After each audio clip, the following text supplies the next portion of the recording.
इस वीडियो में विषम पोषी पोषण के बारे में पढ़ेंगे। विषम पोषी पोषण या हेटेरोट्रॉपिक न्यूट्रिशन। जैसा कि पहले हम लोग पिछले वीडियो में हम लोग जान चुके हैं कि विषम पोषी पोषण क्या होता है, लेकिन दोबारा फिर जो एक बार मैं बता दे रहा हूँ। विषम पोषी पोषण एक ऐसी विधि है जो जंतुओं में मिलती है। कुछ जंतु ऐसे होते हैं जो अपने भोजन को स्वयं नहीं बना सकते हैं, वह अपने भोजन के लिए स्वपोषी जंतुओं स्वपोषी जीवों पर निर्भर रहते हैं। और ऐसे जीवों को परपोषी कहते हैं। परपोषी जीवों में इस प्रकार की जो पोषण विधि है वह विषम पोषी पोषण कहलाती है।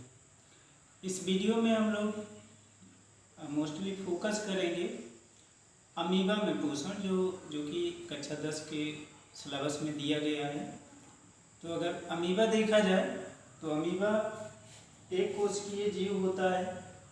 एक कोशिकीय जीव का मतलब यह है कि यह जीव केवल एक ही कोशिका से मिलकर बना होता है। इसका संपूर्ण शरीर एक कोशिका से मिलकर बना हुआ होता है।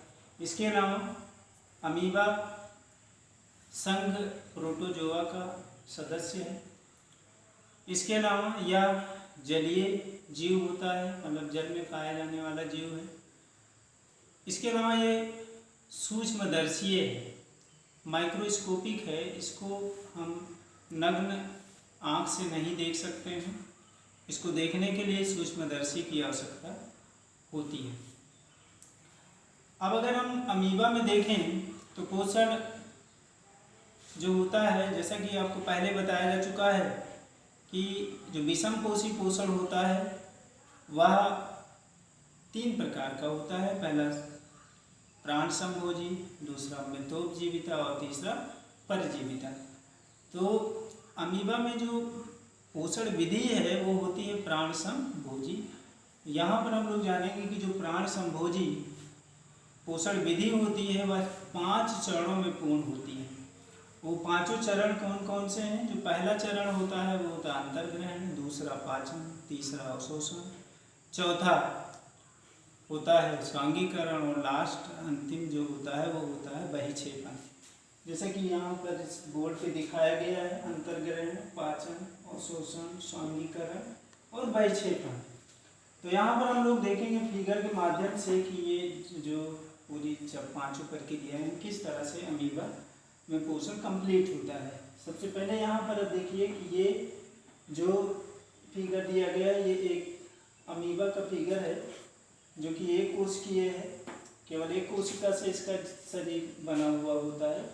यहाँ पे ये दिखाया गया है रेड कलर में, जो दिखाया गया वो भोजन दिखाया गया है। अमीबा का जो भोजन होता है वह एक कोशिकीय जीव ही होते हैं, जैसे प्रोटोजोअन्स हैं या अन्य एक कोशिकीय जीव जैसे शैवाल हो गया, या फिर कुछ डिकेइंग मैटर होते हैं जो जल में पाए जाते हैं। तो यहाँ पर होता क्या है कि जब भोजन इसके संपर्क में आता है, एक इसमें जो खास चीज़ ये है कि अमीबा में अंतर्ग्रहण क्रिया के लिए कोई माउथ या मुख नहीं होता है। तो फिर ये कैसे भोजन को ग्रहण करते हैं? तो इनमें जो इनकी जो कला होती है, कोशिका कला जो होते हैं, उनमें एक प्रकार का स्ट्रक्चर विकसित होता है जिसको स्यूडोपोडिया बोलते हैं। क्या बोलते हैं? स्यूडोपोडिया। इसी स्यूडोपोडिया के मदद से क्या करते हैं, ये भोजन को शरीर के अपने कोशिका के अंदर लेते हैं।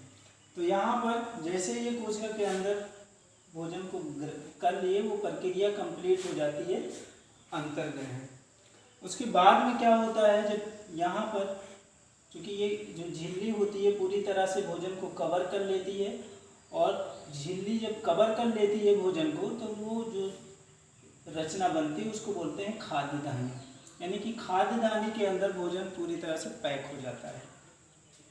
उसके बाद में क्या होता है, जो ये जो कोशिका द्रव्य है इसमें बहुत सारे लाइसोसोम होते हैं। लाइसोसोम उस खाद्य धानी की तरफ मूव करने लगते हैं, उसकी तरफ गति करने लगते हैं।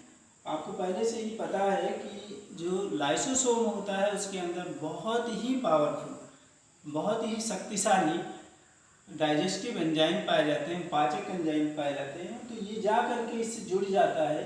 तो जब एंजाइम भोजन से मिल जाता है तो उस भोजन के कणों को तोड़ देता है, सरल अणुओं में तोड़ देता है, यानी कि भोजन का पाचन, यानी दूसरा जो स्टेप है पाचन, वो कंप्लीट हो जाता है।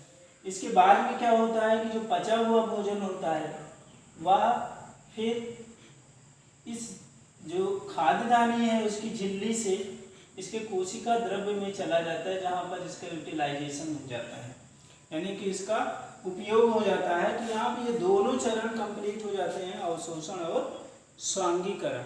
अब यहाँ पर लास्ट स्टेप जो है वो होता है वह पर, जो भोजन इसमें नहीं पच पाता है, खाद्यदानी में जो भोजन नहीं पच पाता है वह इसी में बचा रहता है। फिर अपचित भोजन वाला जो खाद्यदानी है वो फिर धीरे धीरे कोशिका कला की तरफ गति करने लगता है, उसकी तरफ मूव करने लगता है, और लास्ट में इससे जा करके जुड़ जाता है और फिर उसकी लाइसिस हो जाती है, कोशिका कला टूट जाती है और फलस्वरूप जो अपचित भोजन है वो शरीर से बाहर निकल जाता है। तो ये प्रक्रिया क्या कहलाती है? बहिक्षेपण। देखिए अमीबा में जो पोषण होता है वो 3 नंबर में क्वेश्चन आता है कि अमीबा में पोषण विधि को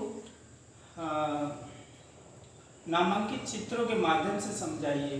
तो यहाँ पर क्या होगा कि ये 5 चरण आपको बढ़िया से समझ लेना है, अच्छी तरह इसको पढ़ लेना है, फिगर का प्रैक्टिस कर लेना है और इसी तरह से पूरा कर लेना है। अगले वीडियो में हम लोग अब पढ़ेंगे मनुष्य में पोषण।